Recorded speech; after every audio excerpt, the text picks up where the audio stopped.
My name is Amelia Grant. I am 31 years old.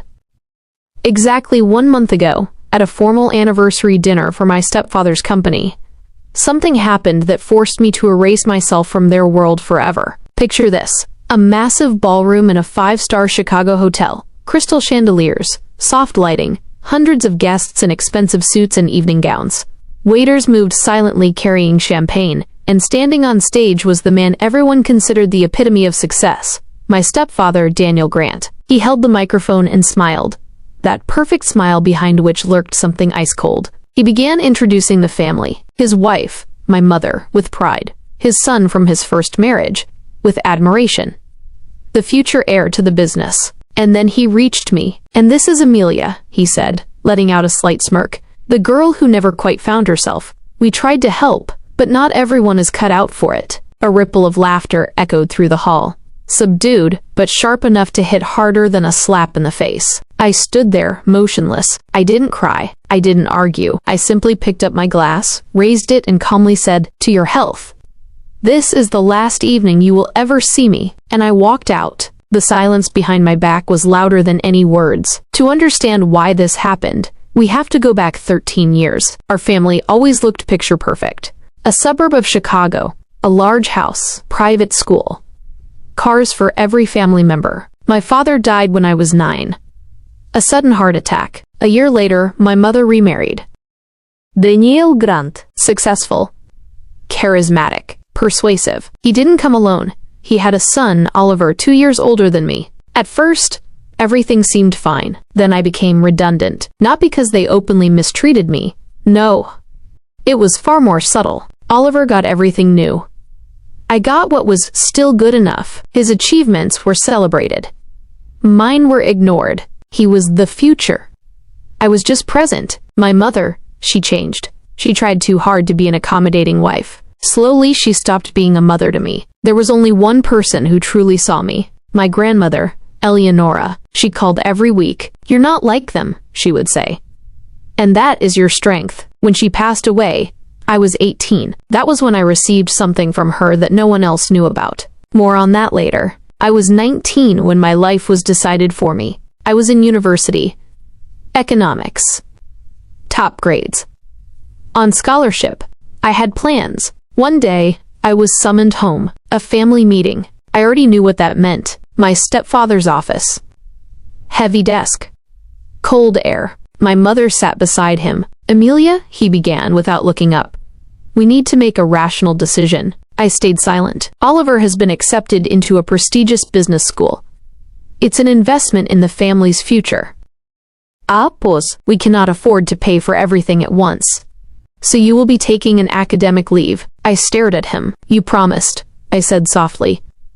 "To Mom. When you married her." He looked up. "Circumstances change," my mother added. "You're a girl. You'll find your own way.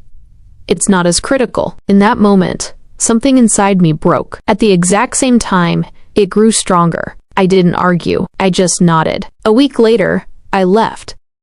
New York, $1,500, a suitcase, and no plan whatsoever. My first apartment was a tiny studio above a 24-hour convenience store. Noise, food smells, freezing cold in the winter. I worked at a cafe, then as a receptionist. Then as an assistant in a small firm. I studied at night. Online. Free courses. Whatever I could find. I became invisible. Only this time, it was by choice. And that was precisely what gave me freedom. At 24, I landed my first serious job at an investment firm. Nobody knew who I was, and that was my advantage. I worked harder than anyone. I listened more than I spoke.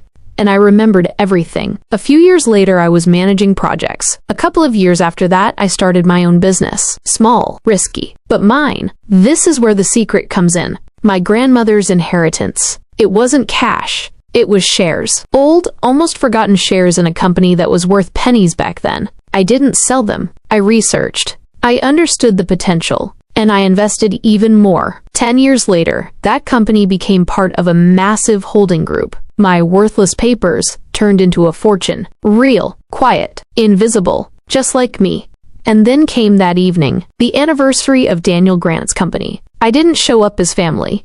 I showed up as an investor. He didn't know. Nobody knew. Until the moment I walked out. When I left the hall, I didn't look back. The next morning, everything changed. Because that morning was the shareholders' meeting. That was when it was revealed that the controlling stake recently bought up through a fund belonged to me. I didn't seek revenge. I didn't shout. I simply did what they never thought possible. I became someone who could no longer be ignored. A week later, I sold my stake. At a profit. A massive one. And I closed that chapter for good. Sometimes people think strength is about volume. That winning is about proving something to others. Real strength is walking away quietly and returning in a way that means you never have to say a word again. My name is Emilia Grant, and that was the last time they ever spoke my name with contempt. 3 weeks have passed since the shareholders' meeting. I thought that would be the end of it. I was wrong. People like Daniel Grant don't accept defeat. They pretend it never happened, and then they try to rewrite reality. The first call came 2 days after the deal. An unknown number. I don't answer those. That day, I did. Emilia. The voice was familiar. Calm. Too calm. We need to talk. I stayed silent. It's Daniel.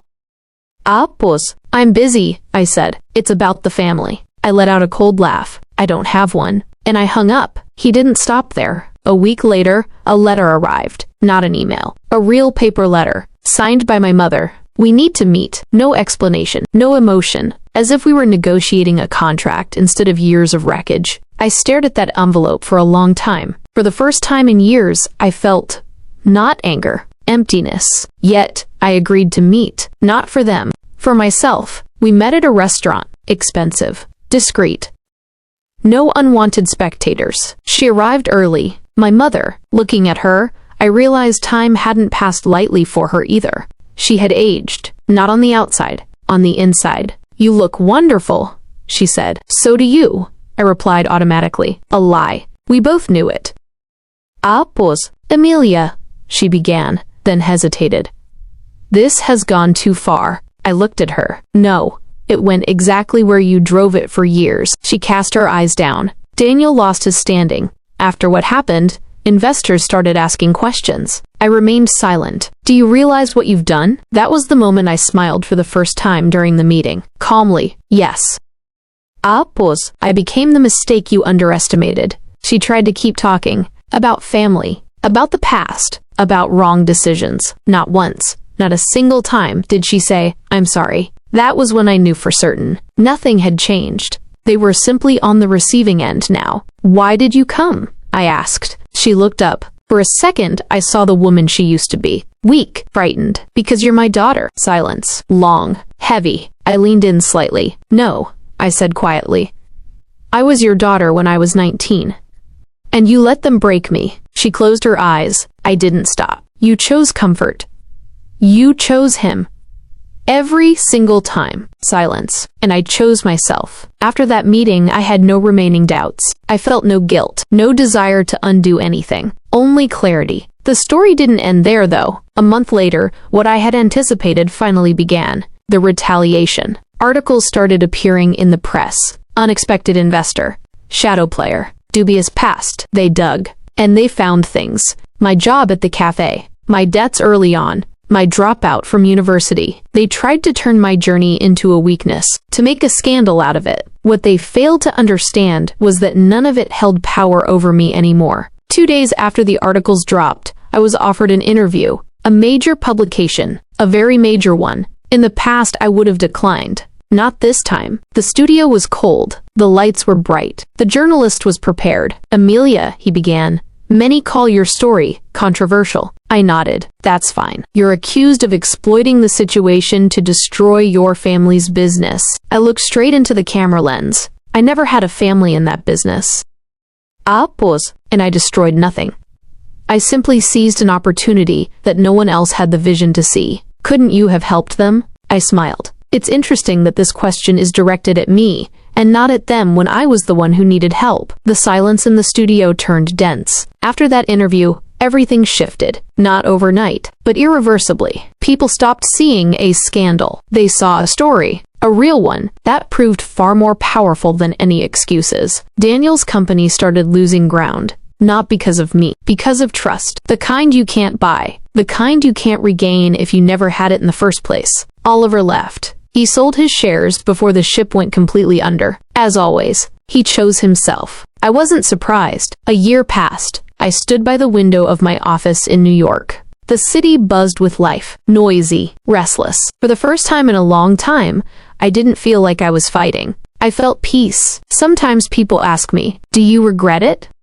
No, I only regret one thing, that I spent far too long trying to earn a place where I was never meant to belong. Recently, another letter arrived, unsigned. I knew who it was from. Just one line. "You won." I didn't write back, because this was never a game. My name is Emilia Grant, and if this story taught me anything, it's that true strength isn't about coming back to prove a point. It's about leaving, and never needing their validation again.